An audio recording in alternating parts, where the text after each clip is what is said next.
Well, it looks like we'll be starting this month with some good news. OxygenOS 11 on the Oneplus Nord, finally. And I know how much you guys have waited for this moment. But before you update to this one, I would advise you to wait for the full review that I'll be posting later this week, as there might be some issues in the first version, and to avoid all those, well, you should hold on for now. Anyways, let's get into the features and changes in this OxygenOS 11 stable update on the Oneplus Nord. Well, first of all, if you are on the open beta update and if you wish to move to the stable one, you don't need to go back to the stable version 10.0, and all you have to do is download the zip file from the link in description area, or you can use Oxygen Updater application from the Google Play Store. Now in the application, change the update type to stable and download the zip file. And if you move from stable version 10.0 to 11.0, your data will stay as is. But for safety purposes, do take a backup, okay? You can follow whichever option you like. So once you have the zip file, make sure you cut it out from the downloads folder and paste it outside.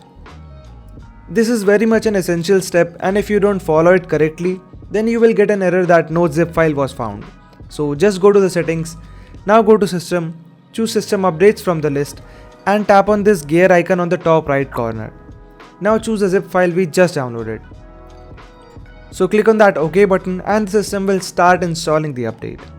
And before we go further, well, I'll totally recommend you to format the system once before going into this new version, as some of the features like chat bubbles might not work without it, so rest is totally up to you. Okay, now that you have done your part, well, the system will install the update and it will take some time to do it. So just wait, and once it's done, tap on that reboot button and there you go. You will be taken to the OxygenOS 11 on the next boot. Before we get into the changelog, let's have a look at the benchmark scores first. So the Oneplus Nord used to score 618 in single core and 1943 in the multi-core score in the OxygenOS 10.5.11, which is the last version of OxygenOS 10, and now this device scores 600 in single core and 1835 in the multi-core score, which is a bit less than what we had with OxygenOS 10, and though I do not expect reduced performance just because of this, but definitely some slowdowns might be there in extreme scenarios. Now coming to this huge changelog, of course, as it is a major UI change from 10 to 11. So let's get into it one by one and check if we have all the features from open beta in this one. Starting off with the system part, and first of all, we have of course the Android 11 and the security patch of January 2020, which is still somewhat old, but that's okay. Next, we have this whole UI redesign, so one-handed theme from system apps, from calculator to gallery and everything. I'll dive into every tiny feature in a later video, and you can have a look at the older videos for now. And here is a card to that. But let's get into some of the big ones first, and that would be the always on display. And yes, you do get all the options from the beta version in here, and you won't miss out on any of the AOD features, and it does look good and probably is one of the best features of this newest version of OxygenOS.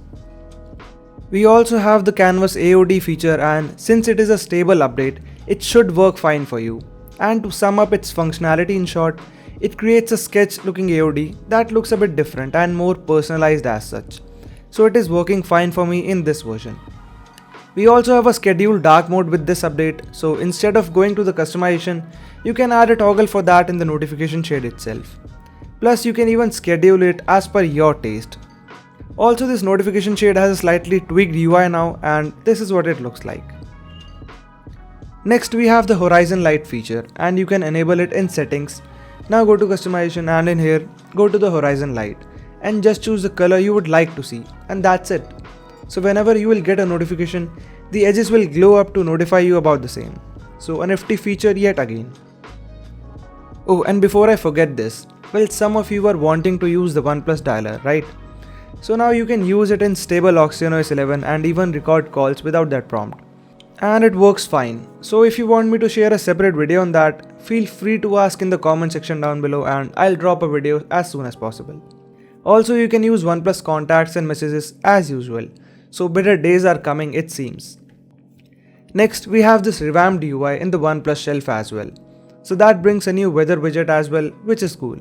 And even the weather app has changed quite a bit, which isn't something I like personally, but that's okay. Now coming to the camera part. Here I expect some bigger fixes, and first of all, the version of camera app has been bumped up to 6.0.113, And now this has the new UI, which is in line with other OnePlus flagships. So that is always good to see. The shutter button looks slightly different now, and so is the menu. Plus that 48 megapixel mode is now hidden in this 3-dot menu. So you can turn on this high res option to get the same. Now coming to the camera samples from the rear facing camera and initial impressions, well, it looks kind of similar to 10.0 and the primary camera still performs good enough, and I don't see any major flaws in here. The ultra wide and macro cameras are still as is, same old low res images that are unusable for most of the time. So that is what it is as of now. The images from the front facing camera have a slightly better exposure and details as compared to the older version for sure. Coming to the video front end, we don't get any major changes in here, and the back camera still has that 4K 30fps max, and the front one has 4K 60fps support, and the quality is good as usual. No major changes in here, and I'll be testing it even more in the coming days. So let's see. Lastly, in the gallery part, we have this one-handed UI and the stories and stuff that will notify you for no reason, just like the Google Photos. And this is more in line with the overall system theme. About the notification delays that we had with the open beta updates, well, that part needs some thorough testing, and as of now, that issue is still there on the stable version, and the notifications just disappear as soon as you close an application, and this is a major flaw I found as of now. The Bluetooth issue is a bit better on this version as compared to the stable 10 version.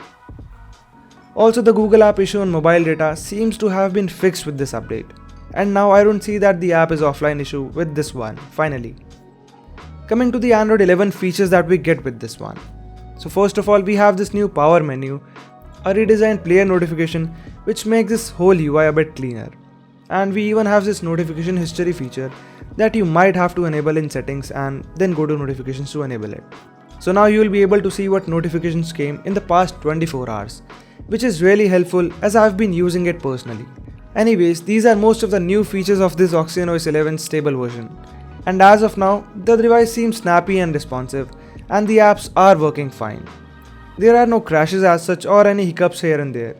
And also, I haven't tested the network dropout issue with the Free Fire game yet, but I am on it and I'll cover the same in full review. And same is the status for battery life, so stay tuned, alright. And that's it for now. Well, huge thanks for watching this video and staying patient in all this time. And before leaving, do press that thumbs up if you liked it and subscribe for all things tech. So I'll see you in the next one.